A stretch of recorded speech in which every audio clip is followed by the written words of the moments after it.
मेरे प्रिय जिज्ञासुओं, आप सबों का बहुत बहुत धन्यवाद। जिज्ञासुओं, परमात्मा को प्राप्त होने की इच्छा बहुतों को होता है, लेकिन सबों को परमात्मा प्राप्त नहीं होता है। अरबों खरबों में कोई बिरला ही परमात्मा को प्राप्त होता है। आखिर कारण क्या है? कारण को जाने बिना निवारण नहीं हो सकता, और ना आप सच्चे जिज्ञासु हो परमात्मा को प्राप्त हो सकते हैं। परमात्मा को प्राप्त होने के लिए सच्चे जिज्ञासु होना आवश्यक ही नहीं, परम आवश्यक है। अब सवाल उठता है कि सच्चा जिज्ञासु कैसा होता है?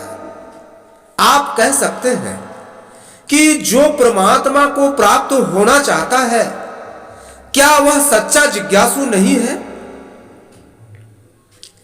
केवल चाहने मात्र से कोई सच्चा जिज्ञासु नहीं हो सकता। परमात्मा की चाह तो सर्वातीत लक्ष्य है, जिसे प्राप्त होना पूर्ण मोक्ष है, परमानेंट मोक्ष है। पूर्ण मोक्ष के लिए पूर्ण कारण को जानना आवश्यक है। अगर पूर्ण कारण को आप नहीं जान सकते, तो केवल आत्मज्ञानी के आत्मवाणी को श्रद्धा विश्वास पूर्वक स्वीकार करना परम आवश्यक है। पूर्ण कारण को आप जान जाएंगे तो आत्मज्ञानी रूपी इंजन खुद बन जाएंगे। अगर कारण को नहीं जान पाए तो डिब्बे के रूप में ही आत्मज्ञानी रूपी इंजन से दृढ़ता पूर्वक जुड़े रहने से कहने का भाव है, आत्मवाणी को सुनते रहने से, विश्वास पूर्वक स्वीकार करने से कारण जानने का जरूरत नहीं पड़ता है, नहीं पड़ता है। और आप परमात्मा को प्राप्त हो जाओगे। जैसे किसी को कोई रोग हो जाता है तो वह डॉक्टर के पास जाता है। डॉक्टर उसे जांच करता है और स्वस्थ होने के लिए दवा देता है। रोगी उस दवा को निर्विरोध होकर विश्वास कर स्वीकार करता है, ग्रहण करता है और स्वस्थ हो जाता है। वह यह जानने का कोशिश नहीं करता कि कौन सा दवा का क्या गुण है, क्या प्रभाव है, किस किस चीज से बना है, कैसे बनता है, कहां बनता है, इसका खोज किसने किया और इसे खाने से कैसे ठीक होता है। ये सब जाने बिना ही केवल डॉक्टर का बात मानकर स्वस्थ हो जाता है। दवा खाकर स्वस्थ हो जाता है। इस प्रकार एक विश्वासी जिज्ञासु होता है और एक कारण को जानकर विश्वास करता है। कारण को जानने में काफी समय लगता है और मानकर विश्वास करने में समय नहीं लगता है। मानकर विश्वास करने में समय नहीं लगता है और स्वस्थ हो जाता है। अब बात रह गया कि रोग निवारण के लिए कारण जानकर औषधि तैयार करना और उस औषधि का उपयोग कर खुद स्वस्थ होना, और एक केवल डॉक्टर पर भरोसा रख उसकी आज्ञा का पालन कर स्वस्थ होना, ये दोनों कार्य करने वाले स्वस्थ होते हैं। दोनों का एक ही लक्ष्य है, स्वस्थ होना। ठीक है। अब ये स्वस्थ होने के पहले बहुत सारे सिस्टमों से गुजरते हुए फर्ज को निभाना पड़ता है, तब किसी को रोग से मुक्ति मिलती है।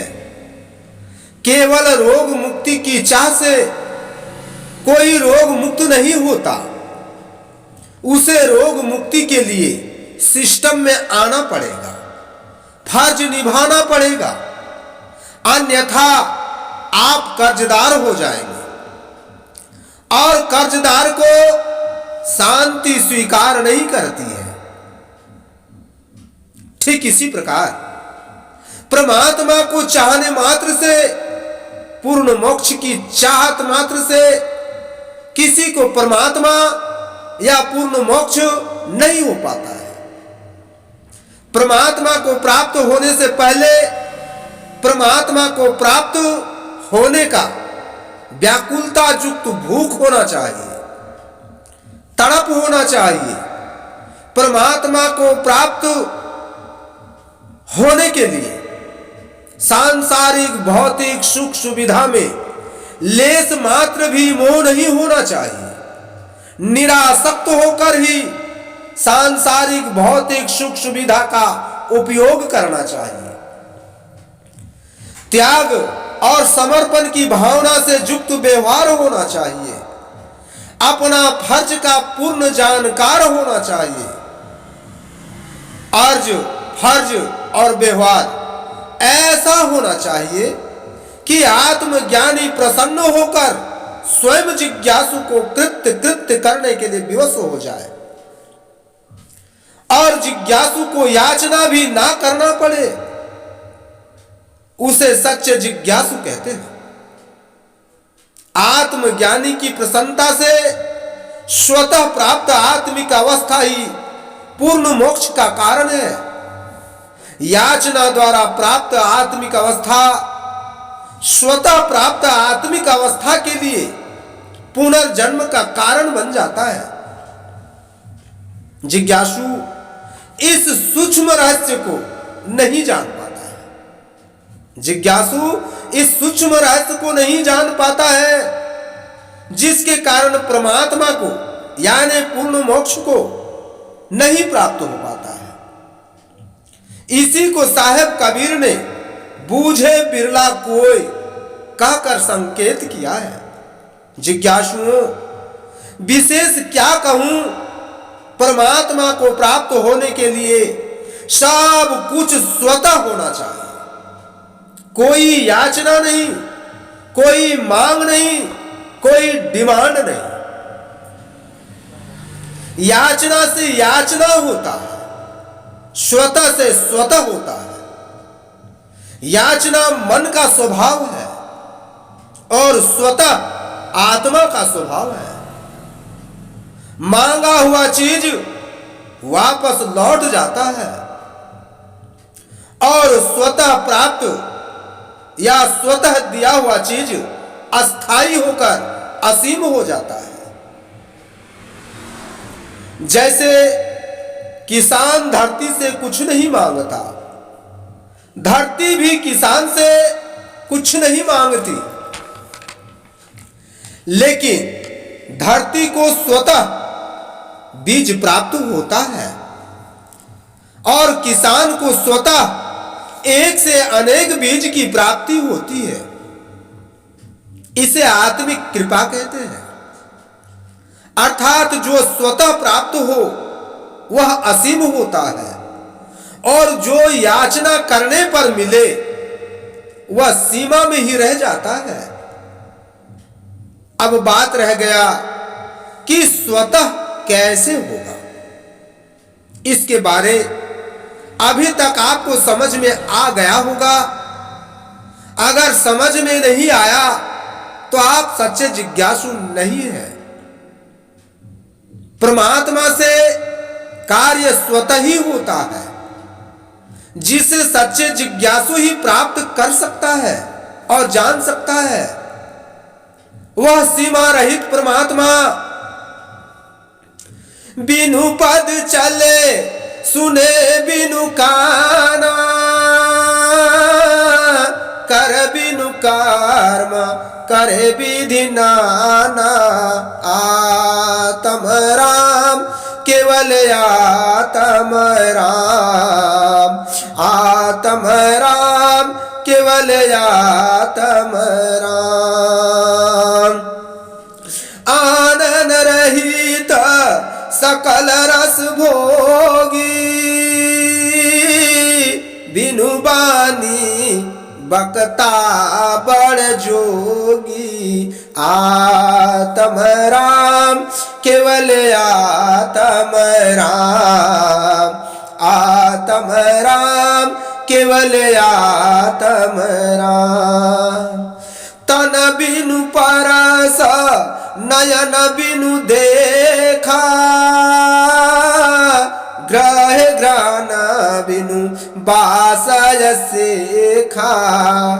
अस सब भांति अलौकिक करनी,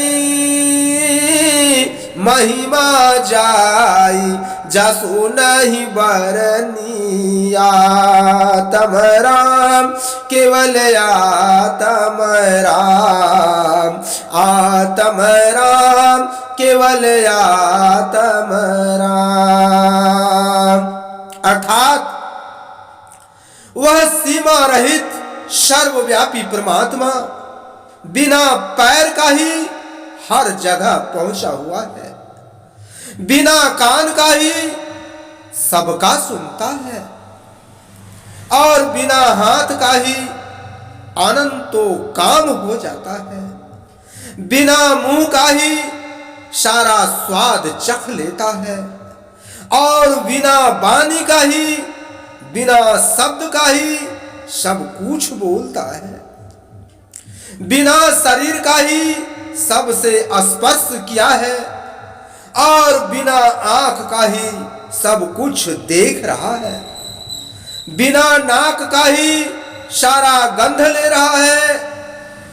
ये सारा करनी लोक आलोक से परे अलौकिक करनी है, जिसका महिमा का बखान केवल स्थित प्रज्ञ अपने आप में ही कर सकता है, और अपने आप में ही समझ सकता है। साहेब कबीर के लाखों जिज्ञासु थे, लाखों जिज्ञासु थे, लेकिन सच्चे जिज्ञासु धर्मदास ही थे। भगवान श्री कृष्ण के भी अनेकों जिज्ञासु थे, लेकिन सच्चे जिज्ञासु अर्जुन ही थे। राम के भी अनेकों जिज्ञासु थे, लेकिन सच्चे जिज्ञासु हनुमान जी ही थे। रविदास जी के भी अनेकों जिज्ञासु थे, लेकिन सच्चे जिज्ञासु मीरा ही थी। रामानंद जी के भी अनेकों शिष्य थे, लेकिन सच्चे जिज्ञासु का रोल कबीर जी ही ने निभाए थे। इन सब जिज्ञासुओं के अर्ज फर्ज को समझे और वैसा ही कर एक सच्चे जिज्ञासु बने और परमात्मा को प्राप्त होवे। आत्म गुरु परमात्मने नमः। अलौकिक गुरुवे नमः। धन्यवाद।